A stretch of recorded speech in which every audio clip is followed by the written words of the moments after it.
الحمد لله نحمده ونستعينه ونستغفره ونؤمن به ونتوكل عليه ونعوذ بالله من شرور أنفسنا ومن سيئات أعمالنا من يهده الله فلا مضل له ومن يضلله فلا هادي له ونشهد أن لا إله إلا الله وحده لا شريك له ونشهد أن محمدًا عبده ورسوله أرسله بالهدى ودين الحق ليظهره على الدين كله ولو كره المشركون اللهم صل على محمد وعلى آل محمد كما صليت على إبراهيم وعلى آل إبراهيم وبارك على محمد وعلى آل محمد كما باركت على إبراهيم وعلى آل إبراهيم في العالمين إنك حميد مجيد أما بعد فإن خير الحديث كلام الله وخير الهدي هدي محمد صلى الله عليه وسلم وشر الأمور محدثاتها وكل محدثة بدعة وكل بدعة ضلالة أيها الإخوان والأخوات أوصيكم وإياي أولا بتقوى الله إن أريد إلا الإصلاح ما استطعت وما توفيقي إلا بالله عليه توكلت وإليه أنيب قال الله تعالى في القرآن المجيد أعوذ بالله من الشيطان الرجيم بسم الله الرحمن الرحيم ونريد أن نمن على الذين استضعفوا في الأرض ونجعلهم أئمة ونجعلهم الوارثين صدق الله العظيم. ആദരണീയരായ സഹോദരന്മാരെ, സഹോദരിമാരെ,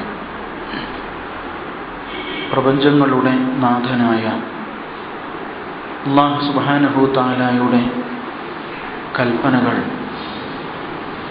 നമ്മുടെ ജീവിതത്തിൻ്റെ എല്ലാ മേഖലകളിലും യഥാവിധി പാലിച്ചുകൊണ്ട് യഥാർത്ഥ മുത്തഖികളായി ജീവിതം നയിക്കുവാൻ എന്നെയും നിങ്ങൾ ഓരോരുത്തരെയും ആദ്യമേ വസിയ്യത്ത് ചെയ്യുകയാണ്, ഉപദേശിക്കുകയാണ്.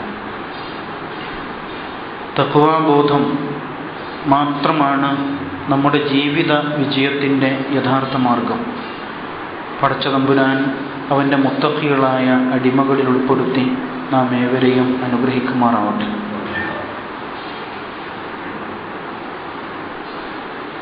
വിമോചനം എന്ന വാക്ക് നാം ഏറെ ഇഷ്ടപ്പെടുന്ന വാക്കാണ്. ഏതൊരു മനുഷ്യനും ജീവിതത്തിൽ പ്രതീക്ഷ നൽകുന്ന പ്രയോഗമാണ് അത്. മനുഷ്യനകപ്പെടുന്ന എല്ലാ ബന്ധനങ്ങളിൽ നിന്നും ഓരോ മനുഷ്യനും വിമോചനം ആഗ്രഹിക്കുന്നുണ്ട് എന്ന് കാണാം. പക്ഷേ എന്താണ് യഥാർത്ഥ ബന്ധനം? നമുക്ക് എന്തിലേക്കാണ് വിമോചനം ആവശ്യമായിട്ടുള്ളത് എന്നത് വളരെ പ്രധാനപ്പെട്ട ഒരു കാര്യമാണ്. ഇന്ന് മനുഷ്യൻ പലതിനെയും ബന്ധനങ്ങളായിട്ട് കരുതുന്നു. അതിന് അവൻ തന്നെ പല വിധത്തിലുള്ള വിമോചന മാർഗങ്ങൾ കണ്ടെത്തുവാൻ ശ്രമിക്കുന്നു. ഉദാഹരണമായി, നിയമങ്ങൾ ഒരർത്ഥത്തിൽ മനുഷ്യൻ ബന്ധനമായിട്ട് കരുതുന്നു. അതിൽ നിന്നുള്ള വിമോചനം ഒരുപക്ഷെ നിയമലംഘനമാണ് എന്നാണ് സമൂഹം പറയുക. അതേപോലെ മൂല്യങ്ങൾ ബന്ധനമായിട്ട് കരുതുന്നതാണ് ലോകം.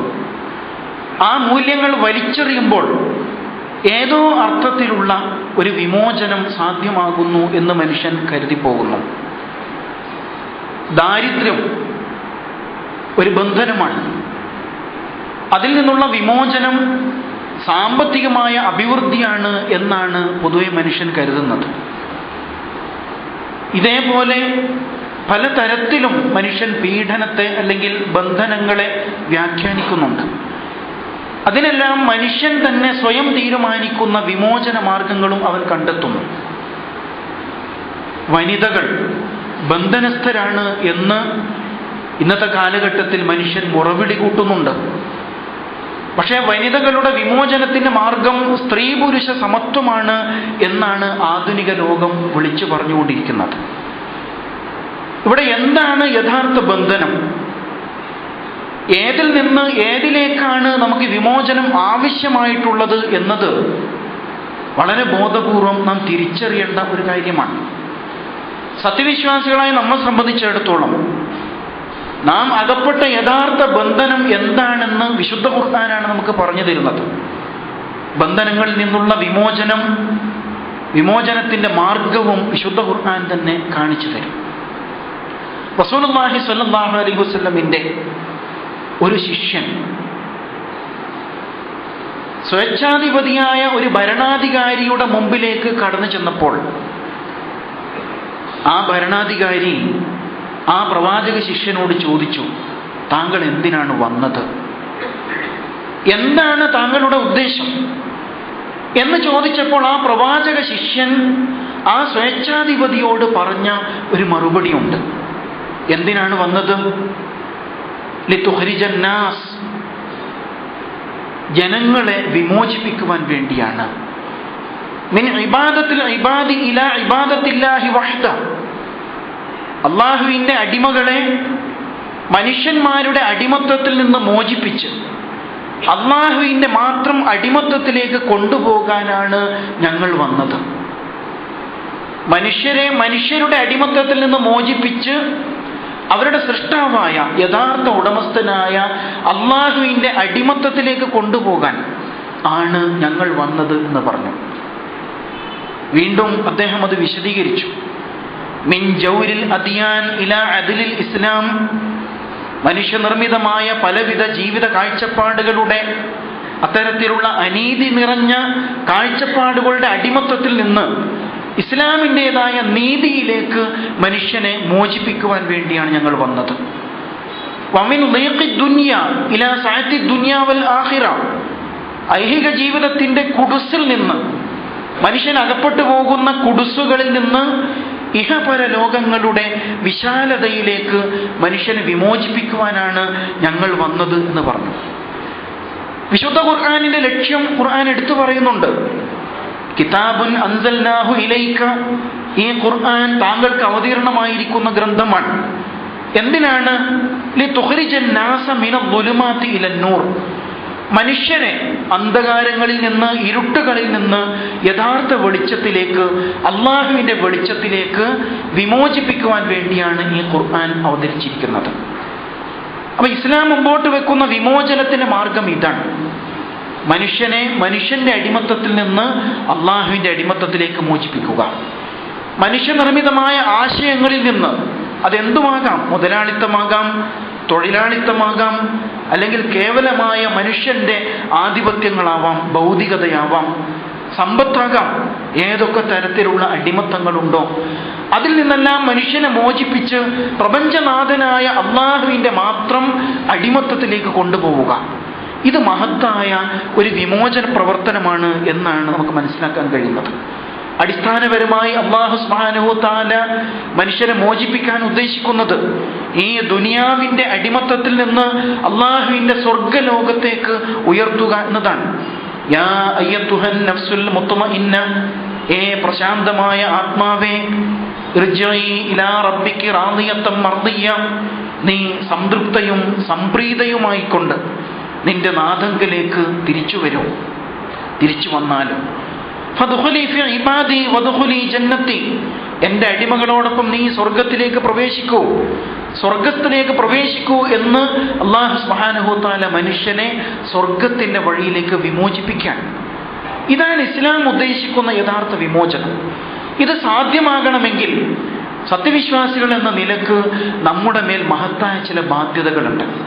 ആ ബാധ്യത അല്ലാഹു സുബ്ഹാനഹു തആല നമ്മെ ദുനിയാവിൽ നിന്ന് സ്വർഗത്തിലേക്ക് വിമോചിപ്പിക്കണമെങ്കിൽ ഈ ലോകത്ത് മനുഷ്യൻ അകപ്പെട്ടിരിക്കുന്ന പലതരത്തിലുള്ള അടിമത്തങ്ങളുണ്ടല്ലോ, പലതരം ബന്ധനങ്ങൾ, ആ ബന്ധനങ്ങളിൽ നിന്ന് മനുഷ്യ സമൂഹത്തെ വിമോചിപ്പിക്കുന്ന പ്രവർത്തനങ്ങളിൽ നാം ഏർപ്പെടേണ്ടതുണ്ട്. വിശുദ്ധ ഖുർആനിൽ അല്ലാഹു സുബ്ഹാനഹു തആല ഒട്ടേറെ പ്രവാചകന്മാരുടെ ചരിത്രം നമുക്ക് മുമ്പിൽ അവതരിപ്പിക്കുന്നുണ്ടല്ലോ. നൂഹ് അലൈഹിസ്സലാം മുതൽക്ക് ഇബ്രാഹിം അലൈഹിസ്സലാം, ലൂത്ത് അലൈഹിസ്സലാം, ശുഐബ് അലൈഹിസ്സലാം, മൂസ അലൈഹിസ്സലാം, അതുപോലെ ഈസാ അലൈഹിസ്സലാം, റസൂലുള്ളാഹി സ്വല്ലല്ലാഹു അലൈഹി വസല്ലം, ഇങ്ങനെ തുടങ്ങി ഒട്ടേറെ പ്രവാചകന്മാരുടെ ചരിത്രങ്ങൾ നമ്മുടെ മുമ്പിൽ അവതരിപ്പിക്കുന്നു. എന്താ അതിൻ്റെ ഒക്കെ ആകത്തുക? ആ സമൂഹങ്ങൾ അകപ്പെട്ടു പോയ തെറ്റുകളിൽ നിന്ന്, തിന്മകളിൽ നിന്ന് അവരെ വിമോചിപ്പിക്കുവാൻ വേണ്ടിയാണ് ആ പ്രവാചകന്മാർ വന്നത്. തിന്മകളിൽ നിന്ന് വിമോചിപ്പിക്കുക, വിശ്വാസപരമായ അടിമത്തങ്ങളിൽ നിന്ന് വിമോചിപ്പിക്കുക, അന്ധവിശ്വാസങ്ങളിൽ നിന്ന്, വിശ്വാസപരമായ ജീർണതകളിൽ നിന്ന് അവരെ വിമോചിപ്പിക്കുക, സാമൂഹികമായ തിന്മകളിൽ നിന്ന് അവരെ വിമോചിപ്പിക്കുക. ഇങ്ങനെ മഹത്തായ ദൗത്യമാണ് ഓരോ പ്രവാചകനും ഏറ്റെടുത്തിരുന്നത് നമുക്ക് കാണാൻ പറ്റും. ആ ദൗത്യം തന്നെയാണ് ഈ കാലഘട്ടത്തിലും ഇസ്ലാമിക സമൂഹം നിർവഹിക്കേണ്ടത്. പറഞ്ഞു വരുന്നത്, നാം വീണ്ടും പുതിയ ഒരു വർഷത്തിലേക്ക് പ്രവേശിച്ചിരിക്കുകയാണ്. ഹിജ്റ വർഷം 1430 നാം പ്രവേശിച്ചിരിക്കുന്നു. മുഹറമാണ് ഹിജ്റ വർഷാരംഭത്തിൻ്റെ ആദ്യ മാസം എന്ന് നമുക്കറിയാം. മുഹറം എന്ന മാസം ഇസ്ലാമിക ചരിത്രത്തിൽ, ഇസ്ലാം മനുഷ്യ ആരംഭം മുതൽക്ക് തന്നെ പ്രവാചകന്മാരിലൂടെ ഉണ്ടായിട്ടുള്ള എല്ലാ വിമോചന പ്രവർത്തനങ്ങളുടെയും അടിസ്ഥാന കാലഘട്ടമായിട്ട് അല്ലെങ്കിൽ മാസമായിട്ട് പ്രവാചകന്മാരിലൂടെ തന്നെ പണ്ഡിതന്മാർ വിശകലനം ചെയ്ത് നമുക്ക് പറഞ്ഞു തരുന്നത് മുഹറം മാസത്തെക്കുറിച്ചാണ്. നൂഹ് അലൈഹിസ്സലാം ആ കാലഘട്ടത്തിലെ വിരലിലെണ്ണാവുന്ന വിശ്വാസികളെയും അതേപോലെ ജീവജാലങ്ങളിലെ ഇണകളെയും ഒരു കപ്പലിലേറ്റിയിട്ട് രക്ഷപ്പെടുത്തിയ സന്ദർഭം അത് ഈ മാസത്തിലായിരുന്നു എന്ന് തുടങ്ങിയിട്ട് ഒട്ടേറെ സംഭവങ്ങൾ മുഹറം മാസവുമായി ബന്ധപ്പെടുത്തിയിട്ട് പറയുന്നത് നമുക്ക് കാണാൻ പറ്റും. അഥവാ മുഹറം എന്ന മാസം ഒരു മഹത്തായ വിമോചനത്തിൻ്റെ മാസമാണ് എന്നാണ് മനസ്സിലാക്കാൻ കഴിയുക. വിശേഷിച്ചും മൂസ അലൈഹിസ്സലാം ഇസ്രായേൽ സമൂഹത്തെ ഫിർഔൻ എന്ന സ്വേച്ഛാധിപതിയിൽ നിന്ന് വിമോചിപ്പിച്ചുകൊണ്ട് രക്ഷപ്പെടുത്തിയ ആ സംഭവവും ഈ മുഹറമിൽ തന്നെയാണ് സംഭവിച്ചത് എന്നതിന് ചരിത്രം സാക്ഷിയാണ് നമുക്ക് കാണാൻ പറ്റും.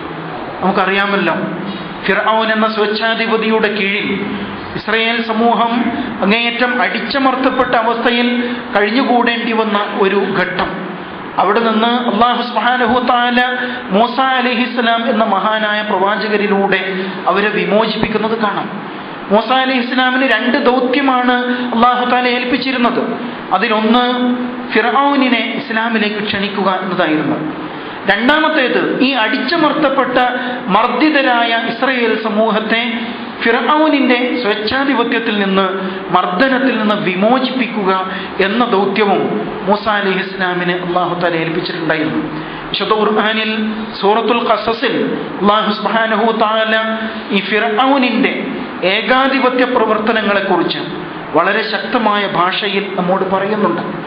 ഇന്ന ഫിർഔന അലാ ഫിൽ അർദ്, നിശ്ചയം ഫിർഔൻ ഭൂമിയിൽ വല്ലാതെ അഹങ്കരിച്ചു നടന്നു. അലാഫിൽ അർദ്, ഏറ്റവും ഉന്നതൻ താനാകുന്നു എന്ന അർത്ഥത്തിൽ എല്ലാവരെയും അടക്കി ഭരിക്കുന്ന പ്രവണതയാണ് ഫിർഔൻ വെച്ചു പുലർത്തിയിരുന്നത്. വജഅല അഹ്ലഹാ ശിയഅൻ, ആ നാട്ടുകാരെ, മിസ്രിൽ ഈജിപ്തിൽ ഉണ്ടായിരുന്ന നാട്ടുകാരെ പല കക്ഷികളായിട്ട് മാറ്റി. യസ്തനൈഫു ത്വായിഫത്തൻ മിൻഹും, അവരിൽ ഒരു വിഭാഗത്തെ അടിച്ചമർത്തി, അങ്ങേയറ്റം അടിച്ചമർത്തിയിട്ട് മറ്റുള്ളവർക്ക് ഒരു പാഠം എന്ന നിലക്ക് മറ്റുള്ളവരെ ഭയപ്പെടുത്തുവാൻ വേണ്ടി ഉപയോഗപ്പെടുത്തി. യുദബ്ബിഹു അബ്നാഅഹും, അവരിലെ ആൺകുട്ടികളെ അറുകൊല ചെയ്തു. വയസ്തഹീ നിസാഅഹും, സ്ത്രീകളെ ജീവിക്കാൻ അനുവദിച്ചു. അഥവാ സ്ത്രീകളെ നിലനിർത്തിയിട്ട് അവരെ എല്ലാ വിധത്തിലും ചൂഷണം ചെയ്യുകയും പീഡിപ്പിക്കുകയും ചെയ്തു. ഇന്നഹു ഖാന മിനൽ മുഫ്സിദീൻ, നിശ്ചയം ഫിർഔൻ കുഴപ്പക്കാരിൽപ്പെട്ടവനായിരുന്നു. വിശുദ്ധ ഖുർആന്റെ ആ ചരിത്രത്തെക്കുറിച്ചുള്ള അവതരണമാണിത്.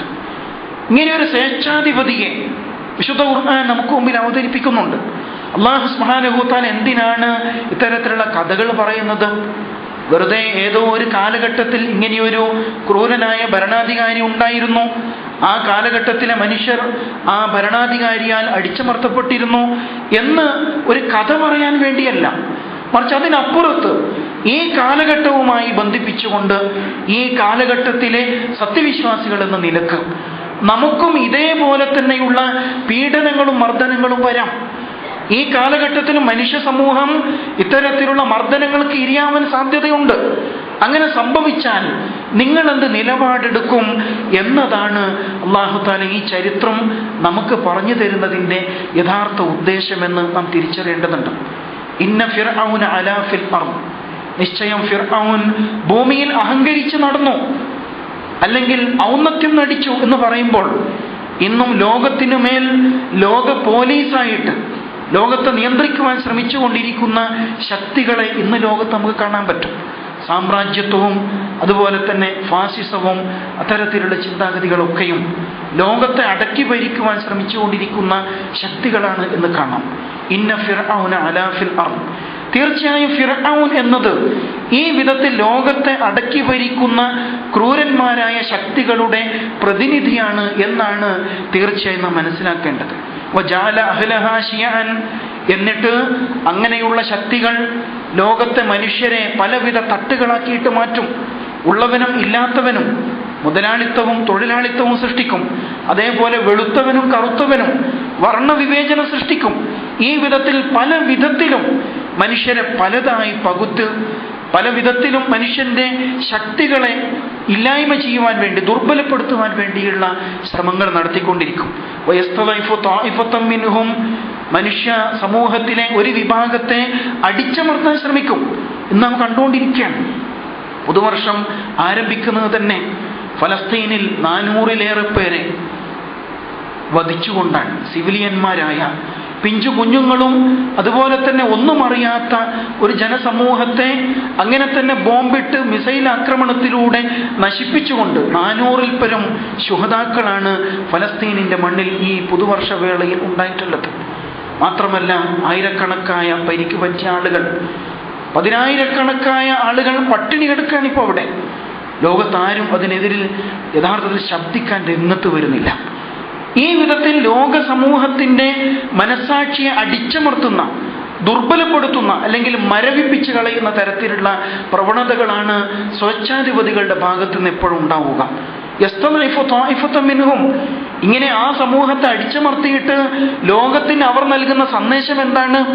ഇത് തന്നെയാണ് നിങ്ങൾക്കൊക്കെ വരാൻ പോകുന്നത്, അതുകൊണ്ട് അടങ്ങിയിരുന്നോളണം. യസ്തളൈഫു ത്വാഇഫത്തൻ മിൻഹും യുദബ്ബിഹു അബ്നാഅഹും വയസ്തഹീ നിസാഅഹും, അവരിലെ ആൺകുട്ടികളെ അറുകൊല ചെയ്യുകയും സ്ത്രീകളെ ദുരുപയോഗപ്പെടുത്തുകയും ചെയ്യുന്ന പ്രവണത ഇന്നും പല വിധേനയും ലോകത്ത് ആവർത്തിക്കപ്പെട്ടുകൊണ്ടിരിക്കുന്നില്ലേ എന്നതിനെ കുറിച്ച് നാം ആലോചിക്കുക.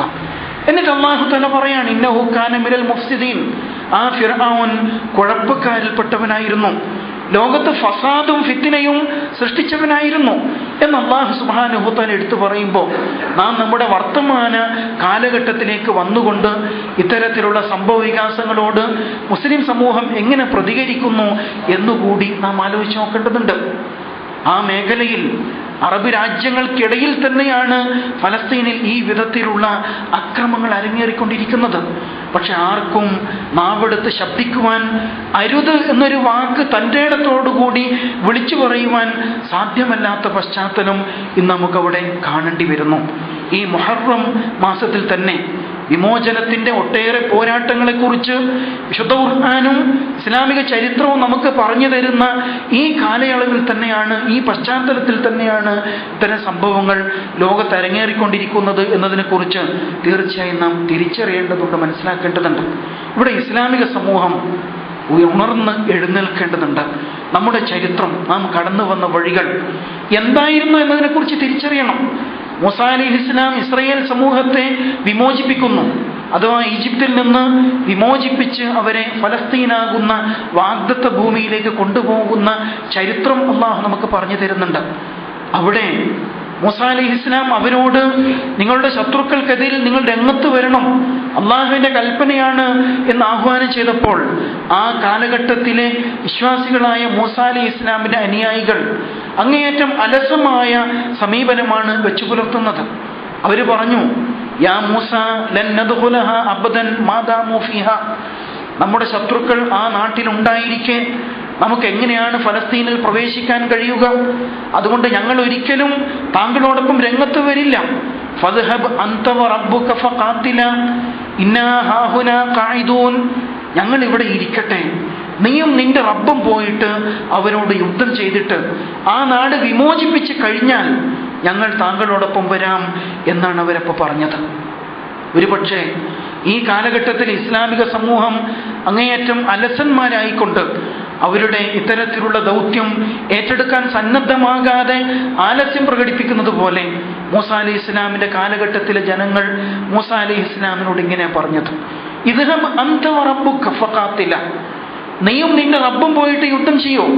ഇന്നാ ഹാഹുനാ ഖാഇദൂൻ, ഞങ്ങൾ ഇവിടെ വിശ്രമിക്കട്ടെ, ഞങ്ങൾ ഇവിടെ ഇരിക്കട്ടെ എന്നവർ പറഞ്ഞു. അല്ലാഹു സുബ്ഹാനഹു തആല എന്താണ് അവർ ചെയ്തത് എന്ന് ഖുർആൻ എടുത്തു പറയുന്നു. ഫഇന്നഹാ മുസവ്വമത്തുൻ അലൈഹിം മുഹറമത്തുൻ അലൈഹിം, അങ്ങനെ ആ വാഗ്ദത്ത ഭൂമി അല്ലാഹു തആല അവർക്ക് നിഷേധിച്ചു കളഞ്ഞു. 40 സനതൻ യതീഹുന ഫിൽ അർദ്, 40 വർഷക്കാലം അവർ സീനാ മരുഭൂമിയിൽ അലഞ്ഞു തിരിയുന്ന അവസ്ഥ അല്ലാഹു തആല സൃഷ്ടിക്കുകയുണ്ടായി എന്ന് നാം ചരിത്രത്തിൽ വായിക്കുന്നതാണ്. 40 കൊല്ലക്കാലം മന്നയും സൽവയും കഴിച്ച് ആ മരുഭൂമിയിൽ ചൂടും തണുപ്പുമേറ്റ് കഴിച്ചു കൂട്ടേണ്ട അവസ്ഥയാണ് അവർക്കുണ്ടായത്. മൂസ അലൈഹി ഇസ്ലാമിന് ശേഷം പിന്നീട് വന്ന പ്രവാചകൻ യൂശ അലൈഹി ഇസ്ലാമിലൂടെയാണ് പിന്നീട് അവരെ അല്ലാഹു തആല വിമോചിപ്പിക്കുന്നത് എന്ന് നമുക്ക് കാണാൻ പറ്റും. ആധുനിക കാലഘട്ടത്തിലെ ഇസ്ലാമിക സമൂഹം നമുക്കറിയാം, ലോക ജനസംഖ്യയുടെ 5-1 വരുന്ന വലിയൊരു ജനവിഭാഗം, പക്ഷേ നന്മയുടെ പക്ഷത്ത്, നീതിയുടെ പക്ഷത്ത്, സത്യത്തിന്റെ പക്ഷത്ത് ശക്തമായി നിലകൊള്ളുവാനുള്ള മനക്കരുത്ത് പ്രകടിപ്പിക്കാത്തത് നിമിത്തം എല്ലാവിധത്തിലും അശരണരായി പല വിധത്തിലും ചൂഷണം ചെയ്യപ്പെടുന്ന അവസ്ഥയാണ് ഇന്ന് ലോകതലത്തിൽ തന്നെ നമുക്ക് കാണുവാൻ സാധിക്കുന്നത്. അതിനാൽ മുഹറം സത്യവിശ്വാസികളെ സംബന്ധിച്ചിടത്തോളം ഈ വിമോചന പ്രവർത്തനങ്ങളെക്കുറിച്ചുള്ള സ്മരണ പുതുക്കലിൻ്റെ ഏറ്റവും പ്രധാനപ്പെട്ട സന്ദർഭമായിട്ട് നാം മനസ്സിലാക്കേണ്ടതുണ്ട്. റസൂലുള്ളാഹി സ്വല്ലല്ലാഹു അലൈഹി വസല്ലമിൻ്റെ 23 വർഷക്കാലത്തെ പ്രവർത്തനങ്ങളെ അല്ലാഹു സുബ്ഹാനഹു വ തആല ഒരു വാചകത്തിൽ ഒതുക്കിക്കൊണ്ട് നമുക്ക് പറഞ്ഞു തരുന്നു. സൂറത്തുൽ അറാഫിൽ ആ വാചകം ഇങ്ങനെയാണ്, വയദഉ അൻഹും ഇസ്റഹും വൽ അഗ്ലാല അല്ലതി കാനത് അലൈഹിം. ആ പ്രവാചകന്റെ ദൗത്യം, ആ ദൗത്യത്തിന്റെ ആകത്തുക ഏറ്റവും ചുരുങ്ങിയ വാക്കുകളിൽ പറഞ്ഞാൽ വയദഉ അൻഹും ഇസ്റഹും, ആ സമൂഹത്തെ വരിഞ്ഞു മുറുക്കിയിരുന്ന എല്ലാ ഭാരങ്ങളും ആ പ്രവാചകൻ ഇറക്കി വെച്ചു കൊടുക്കുകയുണ്ടായി. അവരുടെ മുതുകിനെ ഞെരുക്കിയ എല്ലാ ഭാരങ്ങളും ഇറക്കി വെച്ചു. വൽ അഗ്ലാലല്ലതി കാനത് അലൈഹിം, അവരെ വരിഞ്ഞു മുറുക്കിയ ചങ്ങലക്കെട്ടുകളും ആ പ്രവാചകൻ അഴിച്ചു മാറ്റി. ഇത് കേൾക്കുമ്പോൾ നമുക്ക് മറ്റെന്തൊക്കെയോ ഒരുപക്ഷെ തോന്നും, ഇതൊക്കെ സത്യവിശ്വാസികൾ പറയേണ്ട വാക്കാണോ? ഇവിടെയുള്ള ഭൗതിക പ്രസ്ഥാനക്കാർ ഒരുപക്ഷെ എടുത്തു പറഞ്ഞുകൊണ്ടിരിക്കുന്ന വാക്കുകൾ. നാം എങ്ങനെ ഇത്തരത്തിലുള്ള വിപ്ലവ വാക്കുകൾ എടുത്തു പറയും? പക്ഷെ വിശുദ്ധ ഖുർആൻ വിപ്ലവകാരിയായ വിമോചകനായ റസൂലുള്ളാഹി സ്വല്ലല്ലാഹു അലൈഹി വസല്ലമയെ വിശേഷിപ്പിക്കുവാൻ ഉപയോഗിച്ച വാക്ക് വയദഉ അൻഹും ഇസ്റഹും വൽ അഗ്ലാല അല്ലതി കാനത് അലൈഹിം, അവരുടെ മുതുകിനെ ഞെരുക്കിയ ഭാരങ്ങൾ ഇറക്കി വെക്കുന്ന, അവരെ വരിഞ്ഞു മുറുക്കിയ ചങ്ങലക്കെട്ടുകൾ പൊട്ടിച്ചെറിയുന്ന ഒരു പ്രവാചകൻ എന്ന നിലക്ക് റസൂലുള്ളാഹി സ്വല്ലല്ലാഹു അലൈഹി വസല്ലമയെ ലോകത്തിന് മുമ്പിൽ റസൂൽ സ്വല്ലല്ലാഹു അലൈഹി വസല്ലമിന്റെ ദൗത്യത്തെ അല്ലാഹു സുബ്ഹാനഹു തആല പരിചയപ്പെടുത്തുന്നത് നമുക്ക് കാണുവാൻ സാധിക്കും. പറഞ്ഞു വരുന്നത്, ഏത് കാലഘട്ടത്തിലും ഇസ്ലാമിക സമൂഹം ഈ വിധത്തിൽ അടിച്ചമർത്തപ്പെട്ട ജനസമൂഹത്തിന്റെ പക്ഷത്ത് നിലകൊള്ളേണ്ടതുണ്ട്. മാത്രമല്ല, അവരകപ്പെടുന്ന എല്ലാ ജീർണതകളിൽ നിന്നും അവരെ വിമോചിപ്പിക്കുന്ന പ്രവർത്തനങ്ങളിൽ ഏർപ്പെടേണ്ടതുണ്ട്. റസൂൽ സല്ലല്ലാഹു അലൈഹി വസല്ലമിന്റെ പ്രവർത്തന മേഖല എന്നത് പ്രത്യേകിച്ച് ഒരു രംഗത്ത് മാത്രം ഒതുങ്ങി നിൽക്കുന്നതായിരുന്നില്ല. എല്ലാ തലത്തിലും വിശ്വാസപരമായി അവരെ റസൂൽ സല്ലല്ലാഹു അലൈഹി വസല്ലം വിമോചിപ്പിച്ചു.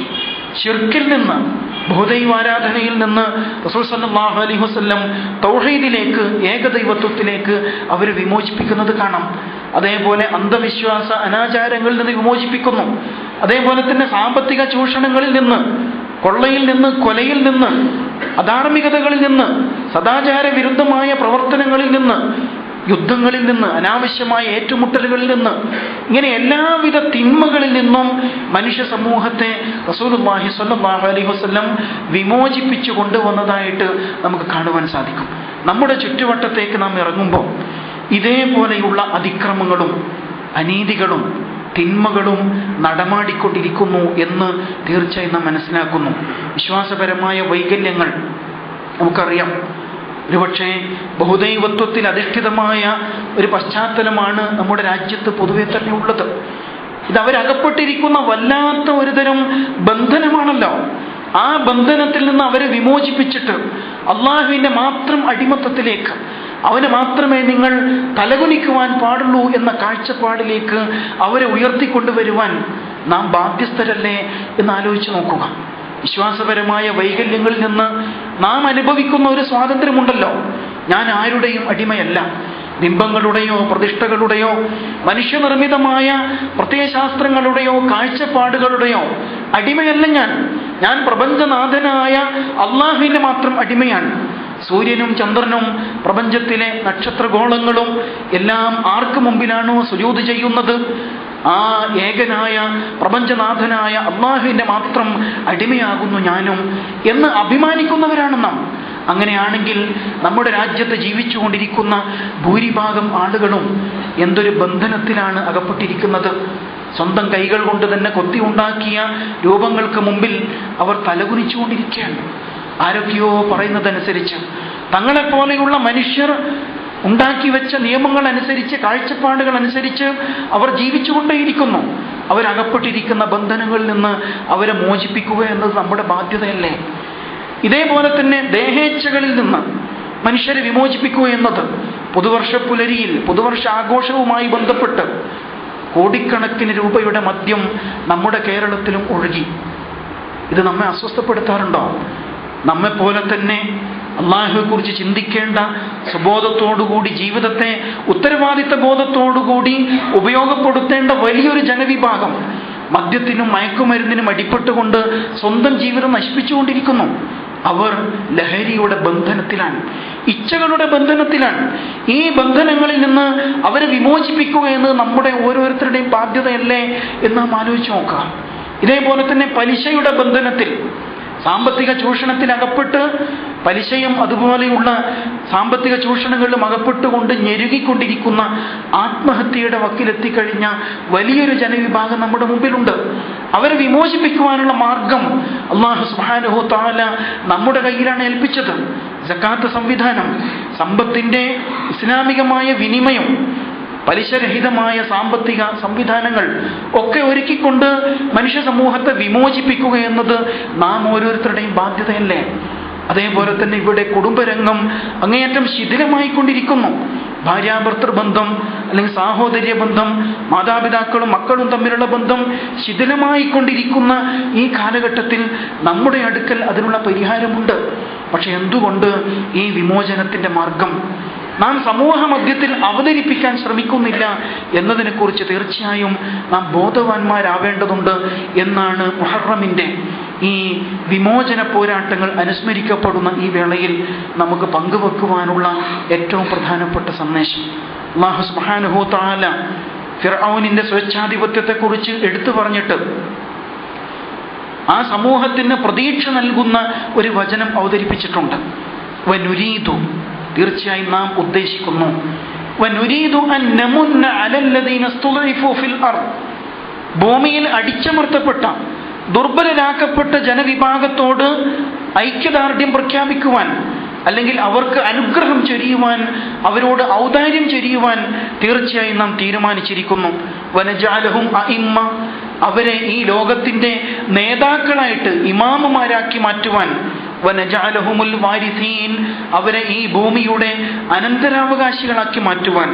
വനുമക്കിന ലഹും ഫിൽ അർദ്, മാത്രമല്ല ഭൂമിയുടെ അധികാരം തന്നെ ഈ അടിച്ചമർത്തപ്പെട്ട ദുർബലരാക്കപ്പെട്ട ആളുകളുടെ കയ്യിൽ ഏൽപ്പിച്ചു കൊടുക്കുവാൻ നാം തീരുമാനിച്ചിരിക്കുന്നു. ഇത് വിശുദ്ധ ഖുർആന്റെ പ്രഖ്യാപനമാണ്, മഹത്തായ പ്രവചനമാണിത്. പ്രവാചകന്മാരുടെ കാലഘട്ടത്തിൽ പലപ്പോഴായിട്ട് പുലർന്നിട്ടുള്ള ഒരു യാഥാർത്ഥ്യം. റസൂലുള്ളാഹി സ്വല്ലല്ലാഹു അലൈഹി വസല്ലമയും സ്വഹാബത്തും ഈ സത്യത്തിന്റെ വഴിയിൽ പോരാട്ടം നടത്തിക്കൊണ്ടിരിക്കുന്ന വേളയിൽ തന്നെയാണ് അല്ലാഹു സുബ്ഹാനഹു വ തആല ഈ പ്രതീക്ഷയുടെ വചനം അവതരിപ്പിക്കുന്നത്. ഇതിനുശേഷമാണല്ലോ അവിടെ ഫത്ഹ് മക്ക സംഭവിക്കുന്നത്. മക്ക വിജയവും അതുപോലെ ഒട്ടേറെ പോരാട്ട വിജയങ്ങളും അവസാനവും അറേബ്യ ഉപഭൂഖണ്ഡം കണ്ടം തന്നെ ഇസ്ലാമിന് കീഴ്പ്പെടുന്ന അതിൻ്റെ സന്ദേശം ലോകത്തുടനീളം വ്യാപിക്കുന്ന അവസ്ഥ ഇതിനെ തുടർന്നാണ് ഉണ്ടായിട്ടുള്ളത് എന്ന് നാം മനസ്സിലാക്കേണ്ടതാണ്. പറയുന്നത് ഒരിക്കലും സ്വച്ഛാധിപതികൾക്ക് ഏകാധിപതികൾക്ക് എന്നും ഇവിടെ സ്വച്ഛപ്രകാരം വാഴുവാനുള്ള അവസരമുണ്ടാവുകയില്ല. ഒരു നിശ്ചിത സമയം കഴിയുമ്പോൾ തീർച്ചയായും സത്യം പുലരും. ഈ ലോകത്തെ മർദ്ദിത ജനവിഭാഗം അടിച്ചമർത്തപ്പെടുന്നവർ ഉയർത്തെഴുന്നേൽക്കുന്ന ഒരു സന്ദർഭം ഉണ്ടാവുക തന്നെ ചെയ്യും എന്നാണ് വിശുദ്ധ ഖുർആൻ നമുക്ക് വാക്ക് നൽകുന്നത്. അത്തരത്തിലുള്ള പ്രവർത്തനങ്ങളിലാണ് ഇസ്ലാമിക സമൂഹം എന്നും ഏർപ്പെടേണ്ടത് എന്നർത്ഥം. റസൂലുള്ളാഹി സ്വല്ലല്ലാഹു അലൈഹി വസല്ലമയ്ക്ക് ശേഷം ഇസ്ലാമിക ഖിലാഫത്ത്, ഇസ്ലാമിക ഭരണകൂടം സ്വേച്ഛാധിപത്യത്തിലേക്ക് അല്ലെങ്കിൽ രാജാധിപത്യത്തിലേക്ക്, കുടുംബവാഴ്ചയിലേക്ക് വഴുതിപ്പോയ ഒരു ഘട്ടമുണ്ടായി. 30-ൽ പരം വർഷങ്ങൾക്ക് ശേഷം തന്നെ മുആവിയത്ത് ഇബ്നു അബീ സുഫ്യാന്റെ കാലഘട്ടത്തിന് ശേഷം അദ്ദേഹത്തിന്റെ പുത്രൻ യസീദ് ഭരണാധികാരിയായി വന്നു. അത് ഇസ്ലാമിക സംസ്കാരത്തിന്റെ, ഇസ്ലാമിക ഭരണരീതിയുടെ സംസ്കാരമായിരുന്നില്ല. അത് അവിടെ റസൂൽ സല്ലല്ലാഹു അലൈഹി വസല്ലമിന്റെ പൗത്രൻ ഹുസൈൻ റളിയല്ലാഹു അൻഹു ആ കുടുംബാധിപത്യത്തിനെതിരിൽ രംഗത്ത് വന്ന് ഷഹാദത്ത് വരിച്ച കർബല സംഭവവും ഇതേപോലെ തന്നെ ഒരു മുഹറമിലാണ് സംഭവിച്ചത് എന്നതും നാം തിരിച്ചറിയേണ്ട ഒരു വസ്തുത തന്നെയാണ്. ഇത്തരത്തിൽ ഒരുപാട് വിമോചന പ്രവർത്തനങ്ങൾ, സമൂഹം അകപ്പെട്ടുകൊണ്ടിരിക്കുന്ന എല്ലാവിധ ബന്ധനങ്ങളിൽ നിന്നും അവരെ വിമോചിപ്പിക്കുക എന്ന അർത്ഥത്തിലുള്ള പ്രവർത്തനങ്ങൾ ഈ മുഹറം മാസവുമായി ബന്ധപ്പെട്ടുകൊണ്ട് നടന്നിട്ടുണ്ട് എന്ന് അനുസ്മരിക്കുകയും നമ്മുടെ ചുറ്റുപാടിൽ മനുഷ്യരകപ്പെട്ടുകൊണ്ടിരിക്കുന്ന ബന്ധനങ്ങളിൽ നിന്ന് അവരെ വിമോചിപ്പിക്കുവാനുള്ള പ്രവർത്തനങ്ങളിൽ നാം ഏർപ്പെടുകയും ചെയ്യുക എന്നതാണ് ഈ വേളയിൽ നാം ഓർത്തിരിക്കേണ്ട ഏറ്റവും പ്രധാനപ്പെട്ട വിഷയം. അല്ലാഹു സുബ്ഹാനഹു വ തആല മനുഷ്യരെ അവരകപ്പെട്ട എല്ലാ അടിമത്തങ്ങളിൽ നിന്നും വിമോചിപ്പിക്കുവാൻ